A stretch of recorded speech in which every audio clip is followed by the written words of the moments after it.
All right, hello and welcome back to the Boxing Index Bets podcast. We're joined by Carl again. Just before we get into the episode, just tell you a bit about the subscription service that we have on the Boxing Index website. So here at the Boxing Index, we aim to create the most entertaining and thought-provoking boxing content on the internet. For your first month, you can become a Boxing Index supporter and unlock our daily stream of exclusive articles, interviews and betting tips for free. And after that, it's just $2.99 a month. Alternatively, you can become a Boxing Index Super supporter, meaning you will also have access to our exclusive content, as well as the opportunity to take part in weekly writer Q&As, be entered into giveaways, and you'll be contributing £1 of your subscription to the Boxing Index Fund, where all proceeds will be made available to financially support boxing gyms and small hall boxers, and that's excluding the free promotional period. And then after that, it's just $4.99 a month. So yeah, if you're interested in that, head over to the boxingindex.com and go to the Become a Supporter section of the website and sign up. So glad to have you back, Carl. Thank you very much. Us again.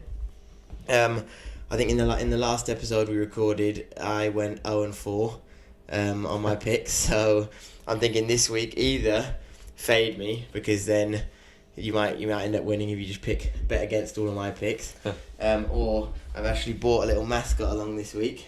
Oh yeah. A little red Buddha. Oh wow, for a bit of luck. Exactly, you got to tickle his belly and then you get a bit of luck.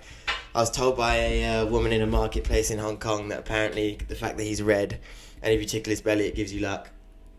I'm hoping he'll help me out a bit this week. I actually did it before Norwich beat Man City a couple seasons ago. I'm a Norwich fan and we won 3-2. Wow. And then I did it when Ben Stokes did his heroics in the Ashes, so you never know. I've done it this week. If you back the Buddha, then bet with me. Right, so we'll get straight into it. First fight is Sean Porter against Terence Crawford. Obviously a huge fight. We've been waiting for this one for a while. I think it'll be interesting to see the effects of ring rust and age on both men, because I think they're both 34 now. Neither of them have fought in over a year. I think Porter has undoubtedly been in with the tougher opponents, been in with Spence, Garcia, Keith Thurman, guys like that. But then obviously Crawford's got the power advantage and he's on a bit of a KO streak at the moment, even if he has been facing slightly lesser opponents. I think all the pressure's on Crawford. He's the guy that's in the pound for pound rankings. Porter's this is like his 8th world title shot, something like that. He's been there, he's done it. If he does it again, that's just like an added bonus for him, I guess. Whereas this is like Crawford's first proper test at welterweight, arguably the toughest fight he's had ever. Like people say Yuriorkis Gamboa when he was in his prime, but I personally think Porter's a tougher fight than that. Yes, I think it'll be interesting to see how he deals with the pressure of Porter, because obviously he's such a come forward fighter. But then Crawford is good with his like sharp counters and fast hands. I think my head is telling me to take the Sky price boost, which is Crawford round 7-12. 7-2, but I think the slight degenerate gambler in me is thinking that I want to take the Porter by decision. Oh wow! At 8-1, so I think 8-1 is where the value's at, and that like I'm slightly leaning towards that, but because of the way that last week went, when I kept looking for the value, or last time, I'm gonna just try and go for the win this time, and I'm gonna stick with the Crawford's round 7-12 at 7-2. Yeah, I've gone for the exact same. I've gone for the Sky Boost bet of Crawford between 7 and 12 over 7/2, mainly because of the KO win streak that he's been on. I know he's got a bit of ring rust, but you know we're talking about a pound for pound great here. You got Canelo and Terence Crawford, arguably the best two fighters on the earth. So I think Terence Crawford is going to punish him. I think that obviously Sean Porter lost to Kell Brook. And Terence Crawford ran through Kell Brook, like, you know, there was very different Kell Brooks though. Very different Kell Brooks, but still Kell Brook nevertheless. I think Terence Crawford is gonna beat him down, and it's gonna be a KO. I do think it'll be later in the fight. That's where I've gone for 7-12.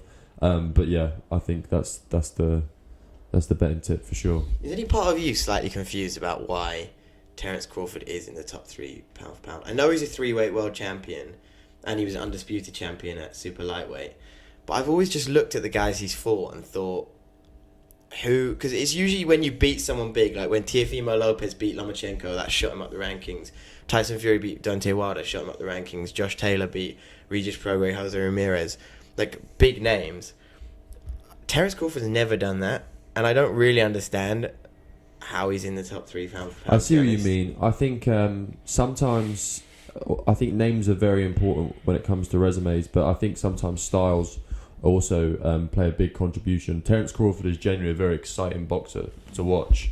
He completely destroys opponents. So for me, he's definitely in my top 3. I don't find it confusing. I think he's an absolute beast. And I think he's going to dominate the division for a few more years ahead. Yeah, I have him in the top 10, but I just don't see him as a top 3 fight. Maybe after this fight.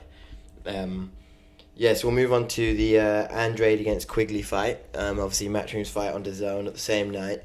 This is another disappointing one for Andrade to have taken this fight. I think it's nuts that he's 30-0 and is still taking fights like this. Like, he's literally never fought anyone. Liam Williams is his toughest fight, and that's nothing against Liam Williams, because I think he's a good fighter, but he's not like that outstanding world level guy.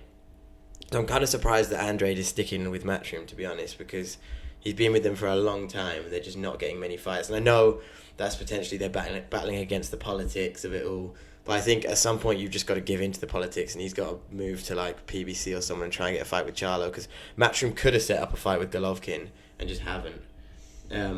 I'd still like to see the Billy Joe Saunders fight. Yeah, I'd like to see that one as well. And I think Billy said he'd only come back for Andrade, Golovkin, or Charlo, I think he might have said. Or Callum Smith, maybe, I'm not sure. But yeah, I think I'm going to go for the same as the Crawford fight. Andrade by KO in round 7 to 12 at 2-1. I think there's potential that he comes in a little, like, I don't know, unbothered about the fight, because obviously this would be a difficult one for him to get up to, especially in his 30th fight. And so potentially he just cruises it and goes for the decision. But I think he's going to want to prove something, because he's getting to that age where he needs the big fights now. And I think he will get the late stoppage. So obviously Quigley was stopped by Turiano Johnson as well. And if Andrade can't stop him, then that's going to put some serious question marks over him. Yeah, I've gone for the exact same. I think it's going to be a stoppage between 7-12, 2-1. I actually think, although this fight isn't necessarily the fight that he was looking for, I do think that Andrade's going to have a big chip on his shoulder. Obviously, you saw him at the share a few words with Canelo, I think it was, at the Billy Joe Saunders press conference, and it was good to see that side of him, very heated up, very aggressive. I actually think that he's going to want to show domination in this fight, and I do think it will be a KO. I think Jason Quigley's a really good fighter as well. He's tough as well. He is tough. He's got that Irish heart. There's going to be a lot of Irish fans out there as well, I heard. There's a big Irish community in the States. But I do think that Demetrius is gonna go through him, and it's going to be in the later stage of the fight. Yeah, I agree. So the next fight is on that undercard, Julio Cesar Martinez against McWilliams Arroyo. I think Cesar Martinez is another guy who Matchroom need to get a big fight. I don't want this to turn into like a Matchroom bashing session and just saying that they're just not getting anyone fights. But I think they are struggling out in America. They've got these good signings, but they haven't got anyone for them to fight. Sure. I'd love to see the Sonny Edwards fight. I think that's a great clash of styles with almost like the puncher against boxer kind of thing. Martinez is relentless, and he's got great power for someone his size. Arroyo has never been KO'd, but I think this could be the first time that happens. So I'm going for I like the price boost that Sky have put out with Martinez at rounds 1 to 4 at 5-1. I think that might be a little bit early, but I think he is going to go out there and try and blast him out. Nice. I mean, I actually think this is going to be one of the most interesting fights of the night. I think both fighters are class. I actually watched Williams Arroyo on his last fight. I can't remember who it was he fought, but I was really impressed by his performance. I actually don't know how this fight's going to go, so I've just gone for the fight to go the distance, 13/8. I don't think there's going to be a KO. I think it's going to be a boxing masterclass from both. It's going to be really tactical, like a game of chess. So yeah, I've gone the fight to go the distance. Yeah. And then the other one on that card was obviously Ahmed Aliyev against Ronnie Rios. Ronnie Rios is out with COVID, and Sky haven't updated it on their app, so because he's facing Jose Gonzalez now, but obviously we can't get the odds for that, so we're going to skip that one. Then on to the fight here, which I'll actually be going to. The headline, Riakporhe against Duradola. I think this is a big fight for Riakporhe. It could shoot him up the WBC rankings if he wins it. Although obviously with Canelo and Maccabi fighting now, I don't know how the mandatory is going to work or how long I'll have to wait for that. Duradola's the more experienced. He's obviously already fought Maccabi for the world title. Be KO'd 6 times, and I think he's getting old, and I think he's going to get KO'd again, to be honest. The price boost that Sky had was rounds 1 to 2 at 5 to 1, but I think that's a little bit too early. I think Riakporhe will sort of go in there and want to box a little bit. So I'm going Riakporhe rounds 1 to 6 at 8 to 13. I'll probably put that in a accumulator with something else. Nice. I've gone pretty safe. I've just gone for a Richard Riakporhe win by KO or TKO. 1 over 6. Yeah, it's quite slim for that. It's pretty slim. I just wanted to keep a safe bet. I do think for sure he's going to chin him. I think there's a lot of media and marketing push behind Richard Riakporhe. Obviously, he's one of the top dogs for Sky now. I think he will demolish him.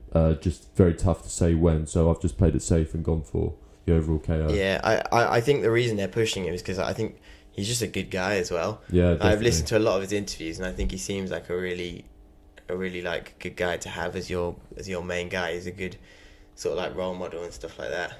Also very heavy-handed. Yeah. Then the last one, Jose Burton against Dan Aziz, which is on the undercard of that Riakporhe fight. I think arguably this is the best matched fight of the weekend, probably after Porter against Crawford. It's a proper 50-50. I think Burton's a competent, well-schooled boxer. He's obviously got the height and reach advantages, but he does struggle when he steps up the levels. But we don't actually know what level Dan Aziz is at, really. His best wins against Andrade Sterling. So this is quite a hard one to pick because of like the unknown entity that Dan Aziz is. But I'm backing the experience and going for Jose Burton by decision at 2 to 1. That's interesting. So I've actually gone for the underdog. I've gone for Dan Aziz by stoppage in between 7 and 12, 6 over 1. I thought, although Jose Burton, like you said, has got lots of experience, I think that Dan Aziz is a really exciting fighter. He's obviously undefeated, and I actually think that it's going to finish in a stoppage sometime later in the fight, because I know that Jose Burton's got a very good chin. I think he's only been KO'd once, I believe. By Frank Buglioni. Yeah, that's right. So, I think that Dan Aziz this is a really, really good opportunity for him to step up, and I see a stoppage later in the fight as well. Yeah. Well, hopefully I'll go slightly better than 0-4 this week. Hopefully 5-0 and then get my record to 5-4. For sure. Winning record. Make sure to check us out at Boxing Index and all our social media. Head over to www.boxingindex.com. Make sure to like and subscribe to this video. Did you have anything you wanted to plug? Nothing in particular. Just looking forward to commenting on some more fights. Loads of good fixtures between now and the end of the year. So look forward to working with Boxing Index more in the future. Okay, cheers for listening. All right.